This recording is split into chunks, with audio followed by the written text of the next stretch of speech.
My, now ex-husband posted my body online. Last Friday, I, 34F, spent my evening with obligatory fake name, Kate, a young friend, 24F, from work as she wanted to discuss something personal with me. I didn't think anything of it as we do have a very personal relationship outside of work as well. As soon as I arrived to her place, the tension in the air was thick. She explained that she wanted to discuss a serious matter with me, but that she didn't know how to go about it. I told her to just rip the band-aid off and tell me. She told me that she had found 2 recordings of a woman she believed to be me on a pornographic website. I told her that wouldn't be possible, but she was adamant that I was the woman in the recording. And she was right. I've never recorded myself naked or having sex with my husband, but there I was in 2 recordings of 7 minutes and 4 minutes, both of them recorded in our old bedroom. As I rewatched every second of it, it starts to dawn on me that this was my husband's doing. But I pushed that deep down, because there must be a reasonable explanation for this. Honestly, I left her place with my mind in a complete meltdown. I could barely hear what she was saying, but she did follow up with a text saying she's been in contact with the website about getting it taken down and that she'll help me go through this. She also said she's scouring the internet in case there are more out there. I came home and pretty much ransacked my house looking for evidence, and I found it. My husband was using a hidden spy cameras to spy on me and record me in my most intimate moments. I then just spent hours vomiting, crying, projectile vomiting some more, and begging God to just let this be a nightmare. I am a deeply religious and a fully veiled Muslim woman, and I've never been with anyone but my husband, and all this time he has been sharing my most intimate moments with the world. I don't know what to think or what to do. I can't look at him or speak to him. I've locked myself in our bedroom, pretending I have COVID. All I do is look up how other people have dealt with getting things removed, and it seems like once it's on the internet it really is forever, even if I remove it from this one website. I've been crying non-stop. He truly must be something demonic, as he is right now talking about ordering in some of my favorites to see if I have an appetite since I haven't been eating well. I am so unbelievably hurt. I don't know how to share this with my family, how to ask for help. I am crippled with shame, anger, and pain. Answering some questions.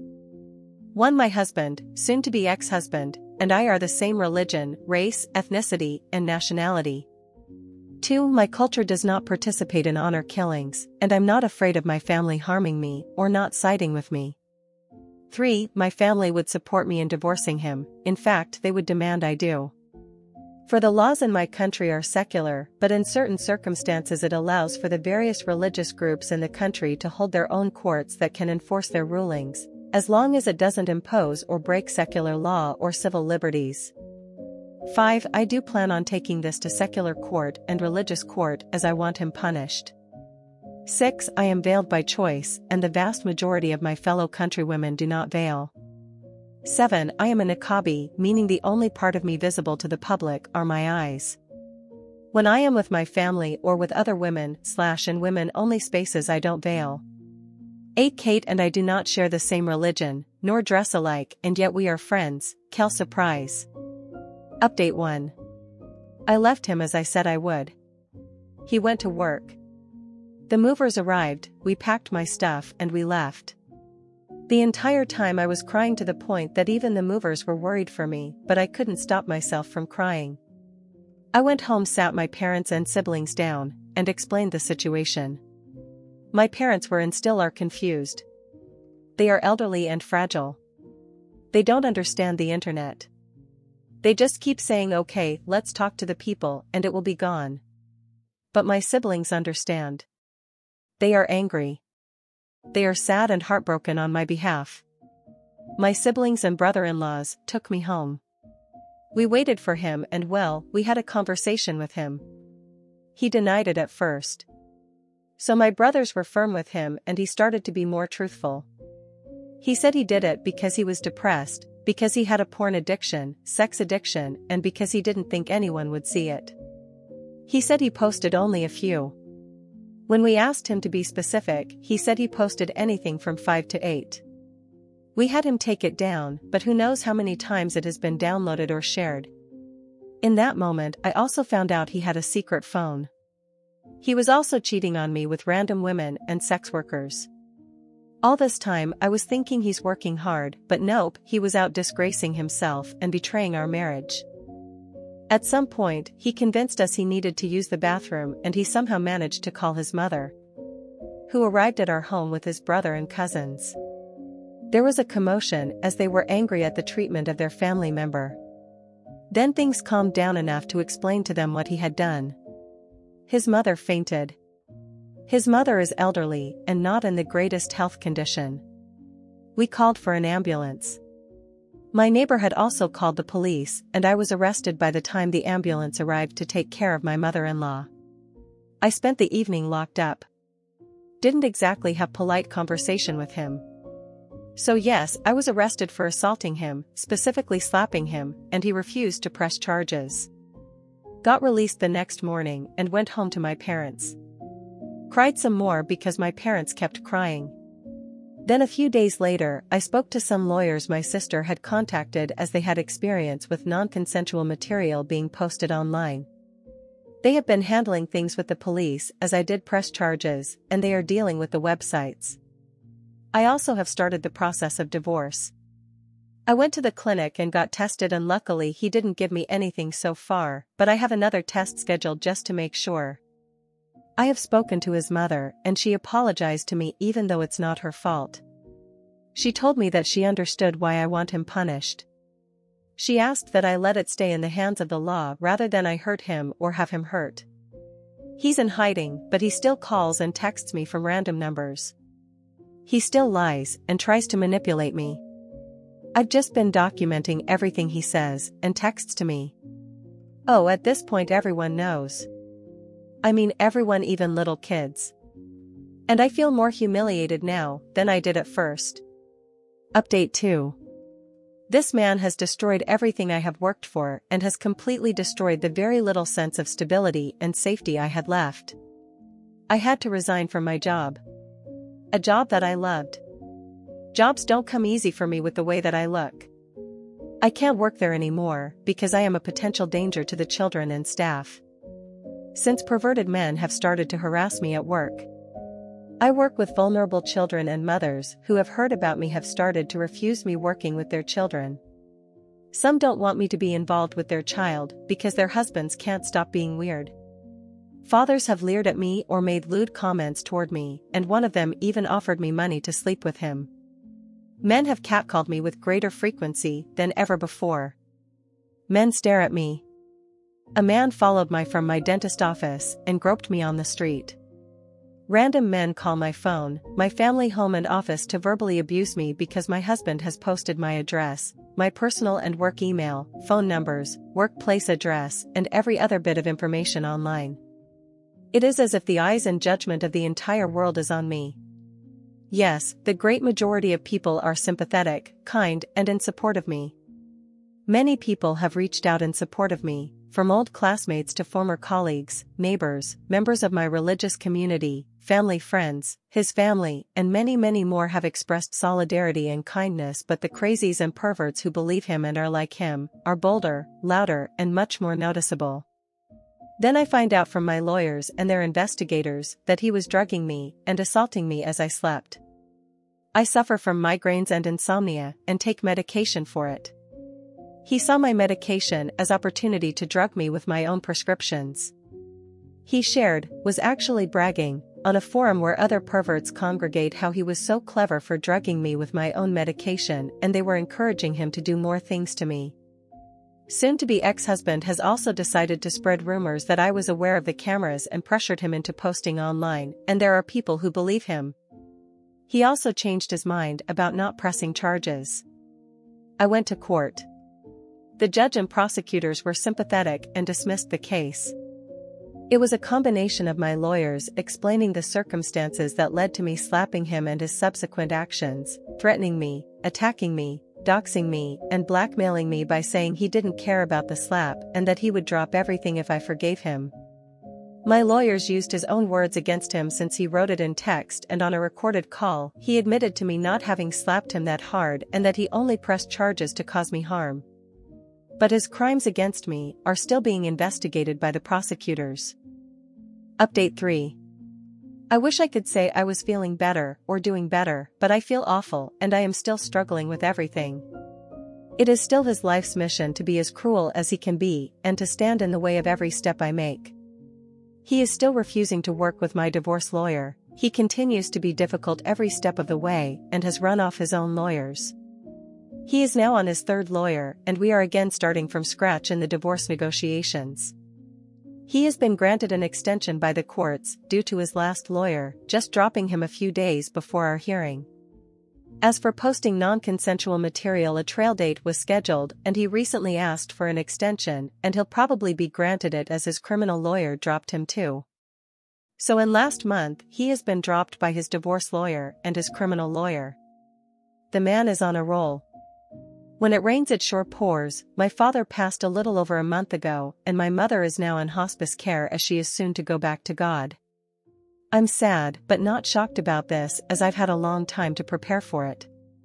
My father had been battling cancer for almost 3 years and so was as prepared as a person can be, and my mother's health had been declining significantly for years due to her dementia.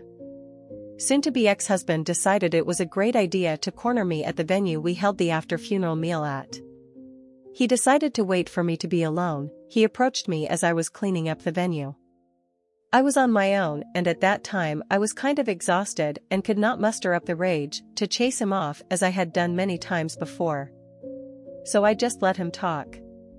He seemed almost decent as he was giving his million excuses on why things were the way they were. He cried about how awful he feels for hurting me. Then he started telling me about how he always felt I was better than him in everything as I made more money, was better educated, had been better traveled than him, and that he felt jealous of my confidence, and how in the beginning these were things that he was most attracted to, but as our relationship and marriage progressed these were the things he started to dislike about me. He also said that he was angry that I refused to consider being a stay-at-home wife and mother even though he knew from the beginning that I wasn't the stay-at-home/homemaker type. He said that he tried to be a good husband but that my refusal to bend or let him have the last say in things was the catalyst for his anger and need to humiliate me. He talked about how he had always had an addiction issues, but he thought that if he was married he would be cured of his depression, his porn and sex addiction, and he felt like if I ever found out I would have never married him and or would divorce him, and that angered him and pushed him to want to punish me for thinking I was better than him. He was jealous and angry about so many things. But when I said to him, "So you hurt me because you felt jealous and inadequate in comparison," he lost his mind and started to shout and say that he knew I would react that way. I decided to refrain from commenting further and just let him spill his guts uninterrupted. For 3 hours he made excuse after excuse for why he did what he did. But it all comes down to him feeling inferior to me, him being jealous and angry that I dared have a mind and life of my own. He said right before our wedding he joined a men's group online that were helping him deal with his porn and sex addiction, and one tip given was to make your own porn and watch that instead, but he knew I'd never agree to it, so it was my fault he needed to spy on me, and that he never intend to share it with others, but one day I had angered him so much and as payback he posted it and he felt good. And so every time I emasculated him by having my own mind or upset him in some way or another he would post more. Eventually, he gained a following and had so many men asking him to post more he started to like the fact that other men looked up to him for his sexual prowess, and at the same time his sex addiction started to come back and he fell back into his habit of picking up women, and when he couldn't get it for free, he'd hire a sex worker. Then I guess it spiraled out of control for him. The more he spent on his addictions, the more lies he told, the more he felt like a failure for me covering our expenses, the more he resented me, and he got stuck in a cycle of self-destruction, which in turn only fueled his anger with me. He also says he joined a support group for addicts and started going to an addiction rehabilitation clinic as an outpatient to deal with his issues, and that I should give him credit for that. He feels that I should be proud of him for doing that and that I should take him back since he's putting in so much work. He also feels I should appreciate him not stalking me since my dad died, and he is sincere in feelings this way. He genuinely doesn't understand why I'm not seeing how hard he's been trying the past few months. In his deluded mind, he thinks that his honesty in our conversation should count for something, and that I am just being a heartless bitch for having been stoic and unmoved by his tears and his show of vulnerability. Even though he gave a great performance of being human during our conversation, I remained unmoved by it because there was nothing to be moved about. I just continued to pack things up from the venue and got in my car and went home. I'm still not working. I still have crazy men calling my phone at all hours of the day, and I still feel humiliated and embarrassed. The only good thing that has happened is that several of the sites have taken down the recordings and banned him from using their platforms. Update 4. Finally, I have some good news. So a while back I was granted a restraining/protective order, and my now officially ex-husband did continue to stalk and harass me. After the umpteenth time of calling the police and going to court, he was finally imprisoned, and he has been in prison for a little over a month. I was also granted my divorce. I initially wanted a quick divorce and wanted to just give him everything he asked for, but he kept finding ways to delay or asking for more and more, and I just snapped, so I told my lawyers to do their worst and they did. My lawyers hated him and I got everything I wanted and way more. Not to gloat, but it was really satisfying seeing him cry. This has been the most peaceful month I've had in a long time. This entire time has been such a trying time, and it has affected my mental and physical health. I've lost 12 kilograms, and I've lost a ton of hair due to the stress he was causing me. But I can honestly say that him wailing in court was the chicken soup my soul needed. I've moved from my city and now live on the other side of the country, and I've gotten myself a decent enough job. I am slowly mending my confidence. I am in therapy, and I can't say it's working right now, but I know if I stick with it, it will. The non-consensual material he posted has been removed from the more reputable websites he posted on, and my lawyers were able to get me monetarily compensated as these companies didn't want to go to court over it. I mean, money doesn't really change things that much, and I am still hurt, but it's something. I'm also not so delusional as to think that it isn't still out there in some way or another, and I know there really isn't much I could ever do about that, so I'm just trying to make peace with it.